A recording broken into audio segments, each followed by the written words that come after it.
Carmel ಧ್ಯಾನ ದೈನಂದಿನ ವಾಚನಗಳ ಮೇಲಿನ ಧ್ಯಾನ ಜುಲೈ 28ನೇ ತಾರೀಕು ಸೋಮವಾರ. ಸಂತ ಮತ್ತಾಯನು ಬರೆದ ಶುಭ ಸಂದೇಶದಿಂದ ವಾಚನ. ಆ ಕಾಲದಲ್ಲಿ ಯೇಸು ಇನ್ನೊಂದು ಸಾಮತೆಯನ್ನು ಹೇಳಿದರು. ಸ್ವರ್ಗ ಸಾಮ್ರಾಜ್ಯ ಒಂದು ಸಾಸುವೆ ಕಾಳನ್ನು ಹೋಲುತ್ತದೆ. ಈ ಕಾಳನ್ನು ತೆಗೆದುಕೊಂಡು ಹೋಗಿ ರೈತ ತನ್ನ ಹೊಲದಲ್ಲಿ ಬಿತ್ತುತ್ತಾನೆ. ಕಾಳುಗಳಲ್ಲಿ ಅತಿ ಸಣ್ಣದಾದ ಇದನ್ನು ಬಿತ್ತಿದಾಗ ಎಲ್ಲಾ ಸಸ್ಯಗಳಿಗಿಂತಲೂ ದೊಡ್ಡದಾಗಿ ಬೆಳೆದು ಮರವಾಯಿತು. ಆಕಾಶದಲ್ಲಿ ಹಾರಾಡುವ ಹಕ್ಕಿಗಳು ಬಂದು ಇದರ ರೆಂಬೆ ಕೊಂಬೆಗಳಲ್ಲಿ ಗೂಡು ಕಟ್ಟಿ ವಾಸಿಸುತ್ತವೆ. ಯೇಸು ಮತ್ತೊಂದು ಸಾಮತೆಯನ್ನು ಜನರಿಗೆ ಹೇಳಿದರು. ಸ್ವರ್ಗ ಸಾಮ್ರಾಜ್ಯ ಉದುಗೆಬ್ಬಿಸುವ ಹುಳಿಯನ್ನು ಹೋಲುತ್ತದೆ. ಅದನ್ನು ಒಬ್ಬಾಕೆ ತೆಗೆದುಕೊಂಡು 3 ಸೇರು ಹಿಟ್ಟಿನಲ್ಲಿ ಕಲಸಿದಳು. ಆ ಹಿಟ್ಟೆಲ್ಲ ಹುಳಿಯಾಯಿತು. ಇದನ್ನೆಲ್ಲವನ್ನು ಯೇಸು ಜನರಿಗೆ ಸಾಮತಿಯ ರೂಪದಲ್ಲಿ ಹೇಳಿದರು. ಸಾಮತಿ ಇಲ್ಲದೆ ಅವರಿಗೆ ಏನನ್ನೂ ಬೋಧಿಸಲಿಲ್ಲ. ಸಾಮತಿಗಳಲ್ಲೇ ಬೋಧಿಸಿದನು. ಲೋಕಾದಿಯಿಂದ ರಹಸ್ಯಗಳನ್ನು ಬಯಲುಗೊಳಿಸುವನು ಎಂದು ದೇವರು ಪ್ರವಾದಿಯ ಮುಖಾಂತರ ತಿಳಿಸಿದ್ದು ಪ್ರವಚನವನ್ನು ಯೇಸು ಹೀಗೆ ನೆರವೇರಿಸಿದರು. ಪ್ರಭುವಿನ ಶುಭ ಸಂದೇಶವಿದು. ಕ್ರಿಸ್ತರೇ ನಿಮಗೆ ಕೃತಜ್ಞತೆ ಸಲ್ಲಲಿ.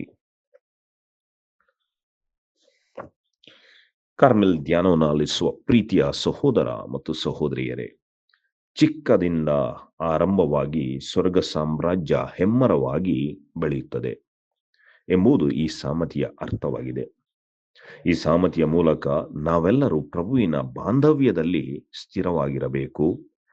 ಸ್ವರ್ಗ ಸಾಮ್ರಾಜ್ಯವೇ ನಮಗೆ ಆಶ್ರಯವಾಗಬೇಕು. ಈ ರೀತಿ ಬಾಂಧವ್ಯ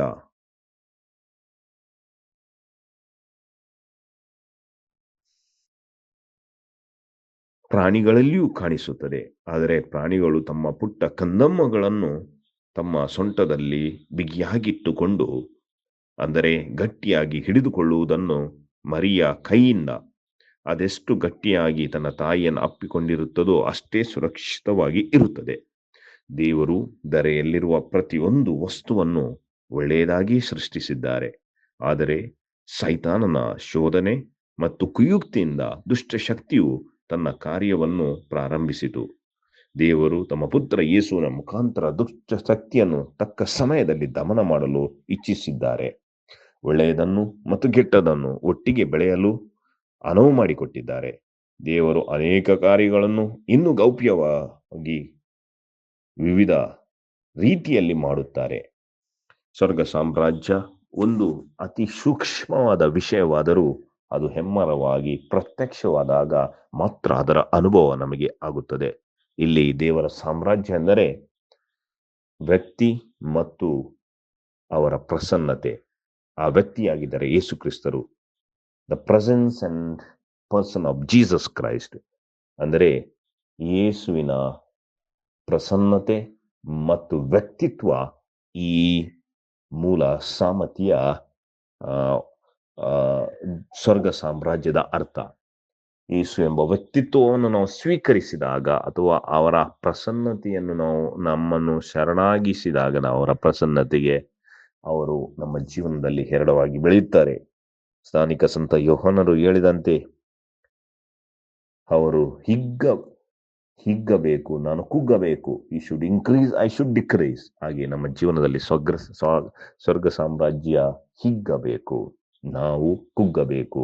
ನಮ್ಮ ಅಹಂ, ನಮ್ಮ ಮತ್ಸರ, ನಮ್ಮ ಕೋಪ, ನಮ್ಮ